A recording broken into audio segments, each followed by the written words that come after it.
Happy Monday, everybody. Today we're going to be talking about one of my favorite topics, studying.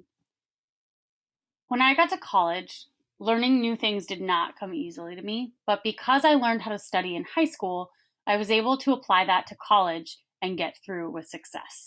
Studying, in my opinion, is one of the most important concepts or skills that you can learn while you're in high school.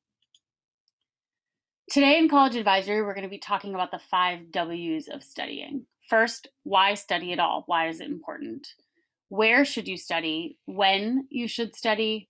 Who should you study with? And what or how do you study material? We're not going to talk about everything regarding studying in 35 minutes, but my hope is that by the end of this time, you'll be able to explain why studying is important to your success. You'll have some tips and tricks to help make your studying more effective than it is now. And you'll also understand some of the reasons why studying is hard for you currently. Understanding those own barriers or those obstacles can help you overcome them. Hopefully, you'll also get to hear some tips from your teacher about how they studied when they were in college or high school. So, let us begin. Why on earth does it matter to study? And we're going to start with Finding Nemo. You may be asking yourself, what on earth does Finding Nemo have to do with studying? And the answer is not much. However, there is a really important lesson we can learn from this movie about what studying is and how to do it. So for those of you who haven't seen the movie, it's about an adorable clownfish named Nemo who gets lost, and his equally adorable father and a silly blue friend named Dory who go looking for him. At the beginning of the movie, they find a mask with the address of Nemo. And throughout the movie, they repeat that address over and over and over again so they don't forget where he is. I've seen Finding Nemo only a couple of times. However, because they repeat it so many times in the movie, I can tell you off the top of my head that Nemo is located at 42 Wallaby Way, Sydney. Herein lies the key to studying. In order for something to cement in your brain, you have to see it more than once.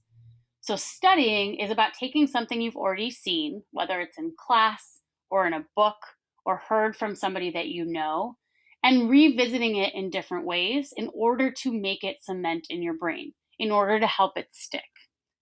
Put it another way, for those of you who have not seen Finding Nemo, take this rock climber. Let's say you enrolled in a rock climbing class, and during that class, the instructor told you all about how to climb this big rock you see in front of you now.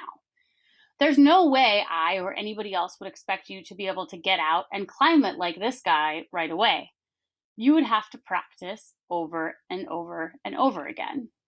Chemistry, physics, math, English, history, you name it, it's all the same thing.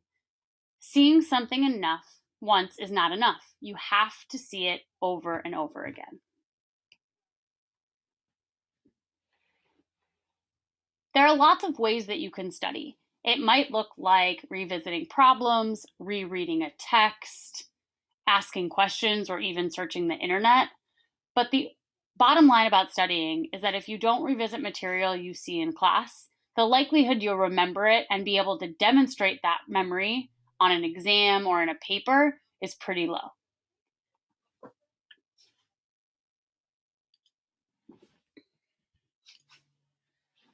So hopefully by now I've convinced you that studying is important. So let's move on to where to study, who to study with, when to study, and what it actually looks like.